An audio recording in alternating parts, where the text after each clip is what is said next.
So I know this usually isn't what I post on this channel, like, at all. And I know I've got at least 2 playthroughs of Xenoblade Chronicles and Dragon Ball Z Kakarot to finish.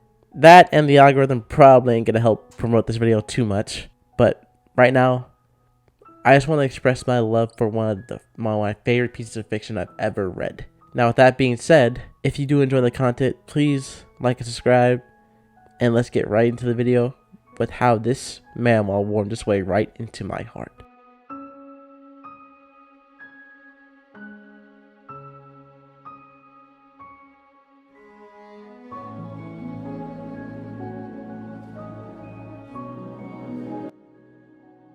It all started in my senior year of high school in 2018. I had finally gotten a decent phone. I mean, barely decent, by the way. Barely decent. I can make calls, text, and I had data, but that thing ran like crap with enough storage for games and other apps. Yes, I know, a senior with a barely decent phone. Yeah, that's pretty depressing.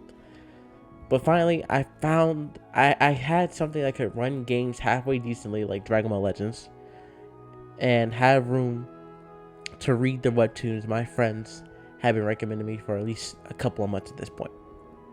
The first one being The Tower of God, which I'll make a video on at some other point. The second one being Unordinary. Yeah, I know. Then it was the God of High School. Yeah. Pretty late to the train, old me, but still, it's whatever. But literally, though, at that time, I was waiting for a good time to really sit down and digest the series, because at that point, it was like I think it was towards the beginning of the Ragnarok series when I had first installed the webtoon, and then I was reading God of High School, Tower of God at the same time. I stopped at that after like a little bit of season 2, because Lord, that was a lot. But by then, it had been so many episodes, I just wanted to sit down and really just read it. And so I didn't really get to read the series until the summer vacation went. Well, after graduation, I went to my grandma's house for a little bit, where there was no Wi-Fi. But at that point, I already downloaded all the chapters I needed to read it. So I sat down, and dog, when I tell you that when I read that, it changed everything in fiction for me. Ever since that day, I've reread this story 18 times. 18, man. 18 times. 8 times. I promise you that no series has ever made me go back to it this much since Gurren Lagann. And that's saying something, because I've watched and read a lot of manga, comics, and everything. But ever since then, I've been following the story religiously. And now that's coming to an end, I think it's time I finally expressed everything I love about this series. Starting with the God of High School's art style starting out is pretty standard, I guess. Like, it's not a bad thing, really. Honestly, it helped me settle into it since I was reading Tower of God at the time, and a couple other webtoons like, Hardcore Leveling Warrior. So it felt nice to get something comfortable and immediately familiar right when I was starting. Well, that's until I read the fight scenes. And oh my god! Holy shit, bro. When I say I was blown away by these fight scenes, bro, I mean I literally exploded from what I was looking at. I won't lie, this is what got me hooked on the series at first. But can you literally blame me, though? Just take a look at this, man. The choreography, the beautiful use of different camera angles, the different strokes of inking and shading, especially in those intense scenes. Oh my god, bro. It's no exaggeration to say that these scenes are literally eye-gasms to witness. And that's just starting out in the series, my guy. As the series continues, not only does the choreography of the fight scenes improve, so does the art style. It evolves into its own distinct thing.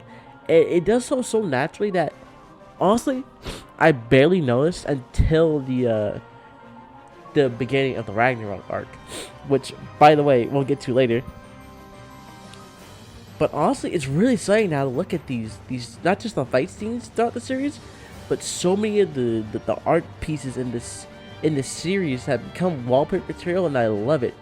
Truly, God of High School has some of the best art on webtoons, and I will fight anyone who says otherwise. Come to the street, bro.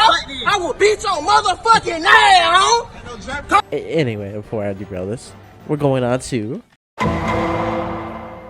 now a good manga, manhwa, comic, literally any piece of media besides novels needs good art. Like, can't just have good art. It needs a good cast of diverse and interesting characters. And good lord, God of Highschool has all of that in spades.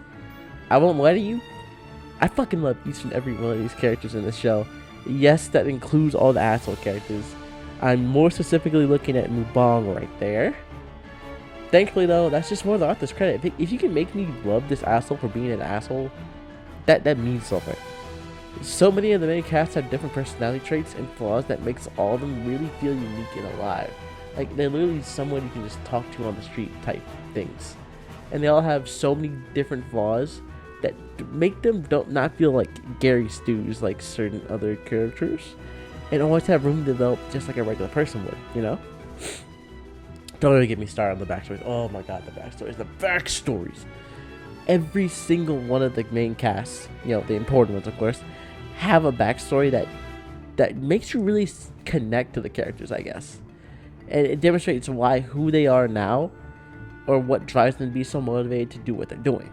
There are so many of them, and all of them have are so good that it's hard for me to say which one my favorites are. Like, if you put me down in a room and gave me 24 hours to figure out which backstories are my absolute favorite, I probably could not do it. I'm not gonna lie to you. Not only that though, all of the cast go through most of the cast. I can't say all of the cast because some don't really go through it. They all go through some outstanding development throughout the series. Some of the best to me, this person, Pure Beast / Pure Gamers Co. right here, being Mori Jin, Mori Yoo, Mori Jung, Mira Yoo, Sujin Lee, and Mujin Park. Not in any specific order. Yes, I said Mujin Park. Fight me. That being said, just because I like these more than others doesn't discredit the others' backstories, of course. They're all either just as good or even better in some regards, but the top ones that I listed are basically the ones that resonate with me the most. Now, with that being said, why does the author write such good, strong female characters? And they're not toxic. And they don't try to rub the fact that the female in your face to downplay the other characters' growth or their achievements at all, bro. Like, come on, why does no other media do this really to me? Like, I'm looking at Marvel more specifically. Yeah, I'm talking to you, Marvel. What up? Now, this is probably, this is definitely the most underrated part of the God of Highschool. The story, most definitely the story. Like, so many times I've read in the comments of either videos discussing the chapters or, the comment section on the webtoons. Like, the fights are good, but there's no story. Or, I don't even know where the story is going at this point. Or how about, man, what story? There is none. To all of you who have said that or typed these sorts of comments, I can kind of understand where you're coming from, Loki.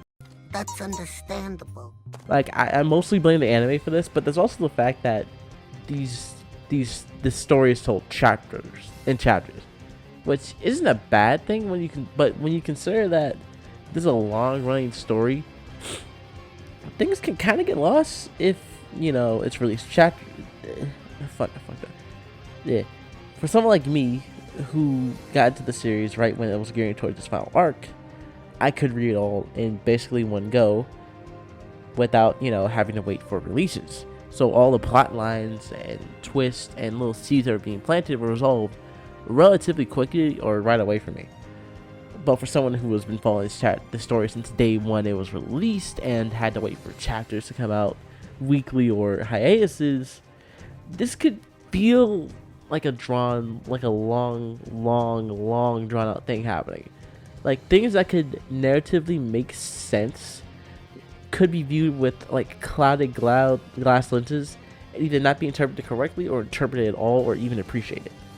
For example, spoilers by the way, and I promise this is the only one, I really hope, Mori Yoo. Now, nowadays, Mori Yoo is regarded as probably one of the best characters throughout the series, which is true. He is definitely one of the best characters throughout the series, at top 5, by the way. But for the majority of his run throughout the story, a lot of people didn't seem to appreciate his development, really. In fact, most of the comments throughout this point were, man, when's Mori Jin coming back, bro? Mori Jin's definitely taking a long time to come back. And people would just overshadow Mori Yoo's development, like they wouldn't look at it at all. Now, that's a prime example of what I'm talking about with how this was released. Because if one was released chapterly, people were waiting so long to see Mori Jin come back. Alright? Now, for someone like me, or people who have reread the series, this all feels like a natural progression of the story and its characters and their growths. Meanwhile, for someone who reads this series chapter, like I said, this is a drown out hell.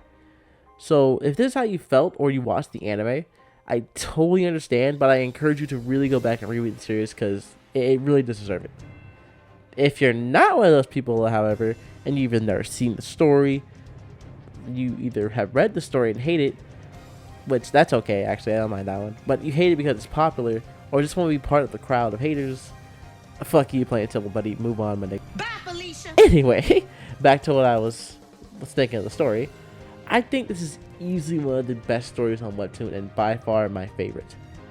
The author does a great job of planting seeds early on and expanding on them. Not only that, he manages to balance the story with a good mix of humor alongside the seriousness and stakes of the story, as well as have these beautiful down-to-earth moments where we really get to take a breath away from the fights and the humor to learn more about our characters' likes, their lives, and the world they live in, their upbringings, everything, all of that. Now, I truly believe that without these moments, the God of Highschool would not be the great thing that it is today. Not only that, but the themes of growth, everything being connected, the difference between the people who let their upbringing and circumstances control them versus the ones who are not defined by those things, but instead use them to grow and better themselves, is beautiful to me. I know it's been done before, but for some reason this resonates more with me. I don't know if it's through the use of martial arts and me being a martial arts nerd, loving all that, or the fact that it's done so simply and so cleanly. I say simply in the term, like, if you read, whatever. Maybe that's why it works so well to me. Which is why I sad that the anime didn't adapt these scenes, like, at all correctly. Some of it was fine, but I think it majorly misses the point of what really hit with these characters and what makes them these characters. But we'll talk about it another day, or honestly never, because I really don't want to talk about this piece of... Look, man, I know this series has its flaws. Sometimes the pacing can be wacky. Some characters get built up and either never get touched on again or get a very shitty payoff. Plus the anime, which again we're not going to talk about. But I truly, from the bottom of my heart, love this series and the impact it's had on me.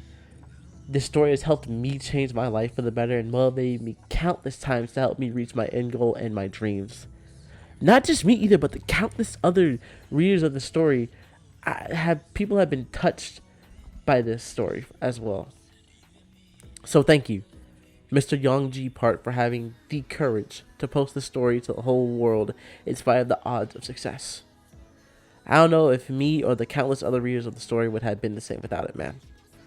I truly can't wait to see the end you've had planned out for this beautiful story, and I know that it will be fantastic.